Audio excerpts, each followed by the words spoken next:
Você estava no meio de uma conversa. Alguém disse algo. E você reagiu antes de decidir reagir. A tensão veio primeiro. A voz mudou de tom antes de você escolher mudar. E só depois, alguns segundos depois, veio a explicação. Eu fiz isso porque ele foi grosseiro. Eu disse aquilo porque a situação pediu. Mas quando foi o exato momento que você decidiu? Agora, já tem uma situação na sua cabeça. Não uma genérica, uma específica. Aquela onde você reagiu de um jeito que não planejou e depois construiu uma razão que soava perfeita. E a razão era convincente. Convincente o suficiente para você acreditar nela. Mas ela chegou depois. Isso não é detalhe, é onde a pergunta começa. Nos anos 80, o neurocientista Benjamin Libet pediu para pessoas moverem o pulso quando quisessem. Simples assim.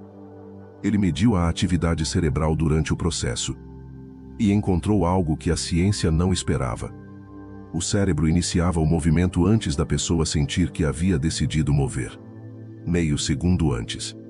Meio segundo parece pouco, mas muda tudo. Se o movimento começou antes da decisão consciente, então a decisão consciente não iniciou nada. Ela chegou depois. Como um narrador que descreve uma cena que já estava acontecendo. E aqui está o que esse experimento não explica. Se a consciência chega depois, o que estava operando antes dela? A resposta que a neurociência oferece é o inconsciente. Tudo o que você viveu e não sabe que guardou. O cérebro processa muito mais do que a mente consciente percebe. E grande parte do que chamamos de decisão é o resultado desse processamento invisível chegando à superfície. Isso explica a reação na conversa. Explica a mudança de tom que veio antes da escolha. Explica por que certas situações disparam certas respostas de forma quase automática. O processo está descrito. Você entende o que acontece. Mas de onde vieram as instruções que esse inconsciente segue? Porque ele não decide no vazio. Ele processa uma história. A sua história. Jung chamava isso de inconsciente pessoal. A camada da psique que guarda o que a consciência não pôde processar.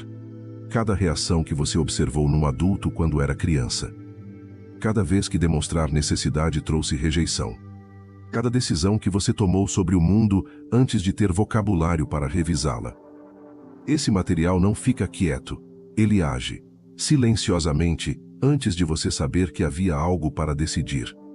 E o mais perturbador não é que ele age. É que ele age com a sua voz, com as suas justificativas, com os seus valores declarados. De forma que você nunca suspeita que a origem estava em outro lugar. A decisão parece sua porque soa exatamente como você. Porque foi construída com um material que é seu. Só que esse material foi organizado muito antes de você ter consciência para questioná-lo. Antes de continuarmos, se esse tipo de reflexão já faz sentido para você, deixa o like e se inscreve no canal. Vamos seguir. Você talvez esteja pensando agora numa escolha recente que parecia completamente sua. Uma decisão sobre uma pessoa, sobre algo que você evitou sem conseguir explicar bem por quê. E talvez esteja percebendo que a explicação que você deu na época soava certa, mas havia uma camada antes dela. Uma camada que você não escolheu ter, que foi construída muito antes desta conversa. Você tinha 8 anos.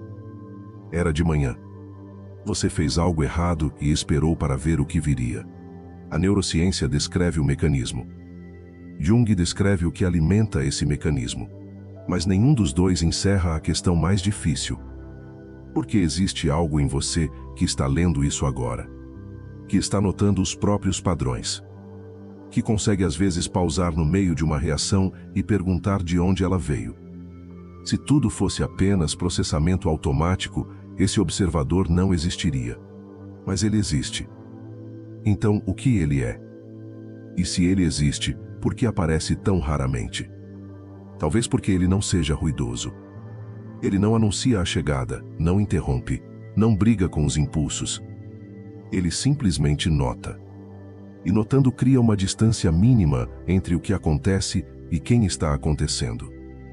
Essa distância não é conforto, é consciência. E consciência não resolve o que o inconsciente já iniciou. Ela só oferece uma pergunta onde antes havia apenas movimento. Essa tensão não é nova. Os estoicos já viviam com ela há 2000 anos. Marco Aurélio escrevia todas as manhãs sobre o espaço entre o impulso e a ação. Não porque conseguisse eliminá-lo, porque precisava lembrá-lo. Porque sabia que sem esse lembrete, ele era levado pelas próprias reações. E o imperador mais poderoso do mundo ocidental era conduzido pelas mesmas forças invisíveis que conduzem qualquer pessoa. A diferença não estava em ter menos impulsos. Estava em ter desenvolvido o hábito de notar o instante entre o impulso e a resposta. Um hábito que ele exercitava todos os dias, porque sabia que sem exercício ele desaparecia. Marco Aurélio não escrevia para a posteridade. Escrevia para si mesmo, como lembrete, como treino, como tentativa de ampliar uma fresta que fechava sozinha se ele parasse de trabalhar nela. Isso muda o que significa estar consciente. Não é um estado que se conquista. É uma prática que se perde quando para. Epicteto ensinava que não está sob nosso controle o impulso inicial.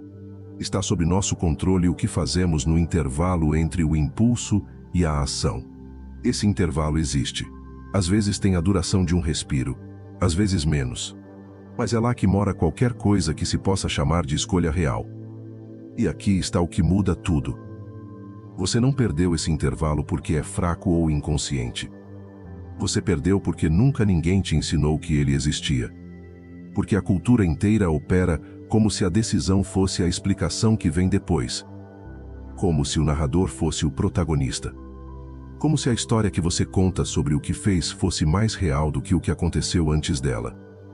Você passou anos acreditando que estava no comando de algo que já havia começado.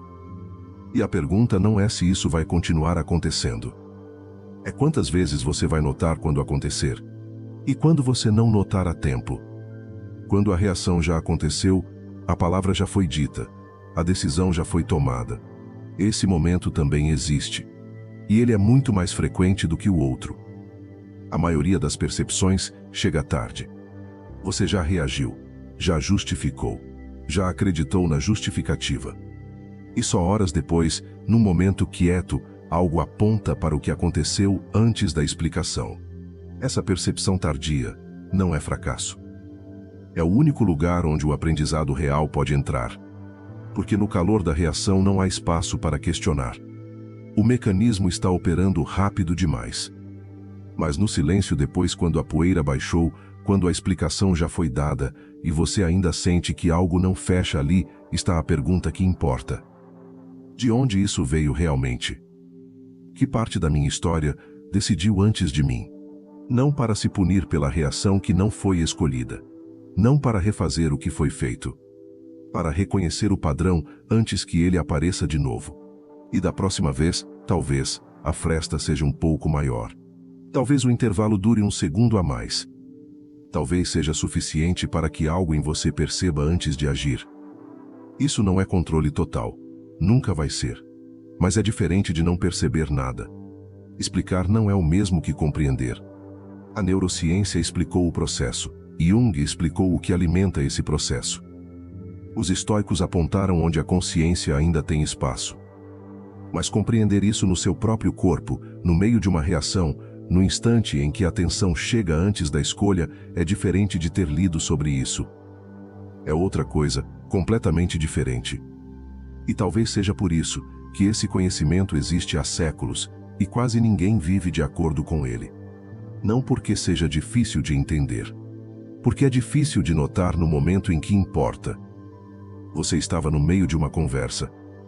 Alguém disse algo. E você reagiu, antes de decidir reagir.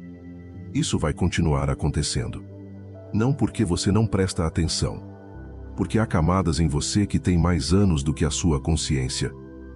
A pergunta que fica, não é como parar isso. É o que você faz no segundo em que percebe. Aquele segundo existe. E talvez seja lá que a única decisão que realmente é sua começa.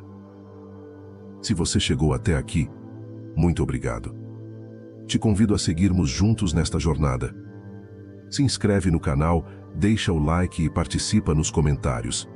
Me conta o que você achou do vídeo, sugestões de próximos assuntos ou algo que você já vivenciou. E até o próximo vídeo.